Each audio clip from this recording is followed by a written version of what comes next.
आपके यहां ऐसी परंपरा है, जब कन्यादान हो रहा होता है तो एक आटे की लोई बनाकर हाथ में रखते हैं और उसके ऊपर जल गिरा रहे होते हैं। मालूम क्या है ये? ऐसा क्यों करते हैं मालूम? ये जो लोई बनाते हैं ना, ये पिंड के आकार की बनाई जा रही है। नीचे जो हस्त कमल है वो माता का है और उसके नीचे एक अर्घा बनाया जा रहा है जिससे जल गिरा जाएंगे, जल नीचे गिरेगा। ये मानो स्वयं महादेव का दर्शन है। हर विवाह में ऐसा किया जाता है। माता गौरी सुहाग के रूप में रखी जाती हैं और भगवान शिव उस लोई के रूप में रखे जाते हैं और उस पर जल का अभिषेक किया जाता है ताकि ये वैवाहिक जीवन संपन्न हो सके। संपन्नता का एक ही दर्शन है महादेव। तुम्हें मालूम है ना, तुम्हारे चूड़े का डिजाइन भिन्न हो सकता है एक दूसरे के, तुम्हारे कान के बाले का डिजाइन अलग अलग हो सकता है, तुम्हारे पाजेब का डिजाइन अलग हो सकता है एक दूसरे से, तुम्हारे बिछमी का डिजाइन अलग हो सकता है, यहां तक कि तुम्हारे मंगलसूत्र का डिजाइन भी अलग अलग हो सकता है, लेकिन तुम्हारे मांग का डिजाइन अलग नहीं हो सकता, तुम्हारे सिंदूर का डिजाइन अलग नहीं हो सकता। ये माता गौरी है और ये जब तक तुम्हारे जीवन में है तब तक तुम सुहागिन स्त्री कहलाती हो और तुम्हें संसार में ज्यादा मान सम्मान मिलता है। सुहागिन महिलाएं कहते 5 सुहागिनों को अपने घर बुलाकर शुभ दिनों में खिला दिया जाए तो मन चाहा मानस तृप्त होता है और मनोकामनाएं पूर्ण होती है। हाँ, सुहागिन खिलाते हो ना तुम लोग? हाँ, कहते उसमें माता गौरी का दर्शन है। जो तुम्हारा वो सिंदूर दानी है ना, उसको बड़ी विशुद्धता से रखना। सिंदूर पुड़िया में रखना, यहां वहां डाले रखना तुम्हारे अपशगुन का कारण है, तुम्हारे भाग्य और प्रारब्ध को गिराने का साधन है। ऐसा नहीं करना। सिंदूर हमेशा सिंदूर दानी में रखना और उसको वो पूजा की वस्तु है ऐसा मानकर शुद्ध और व्यवस्थित रखना उसको। सिंदूर तुम या तो माता तुलसी के पास रख कर लेते हो और या तो माता गौरी के पास रख कर लेते हो। हाँ, तुलसी के पास रखो तो भी गौरजा रखनी पड़ती है, लेकिन गौरजा के पास कुछ और नहीं रखना पड़ता।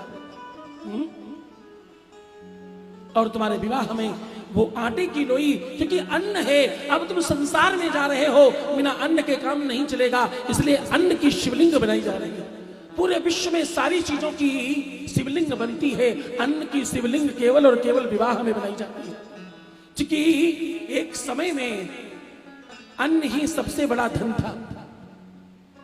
वो परंपरा इसलिए बनाई गई कि संपन्नता से महादेव की शिवलिंग बनाई गई और उस पर अभिषेक किया जाता है, जल गिराया जाता है, जल गिरा जाता है ताकि आपके जीवन में अभिषेक से संपन्नता प्राप्त हो।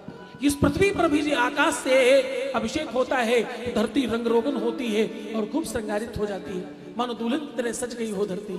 सावन में जब जल बरसता है इस धरती पर तो पूरी तरफ हरियाली दिखाई पड़ती है, खूब सुंदर लगने लगती है। बिल्कुल उसी भाव से उस लोई पर जल गिराया जाता है और मंत्र भी उसी आधार बोले जाते हैं।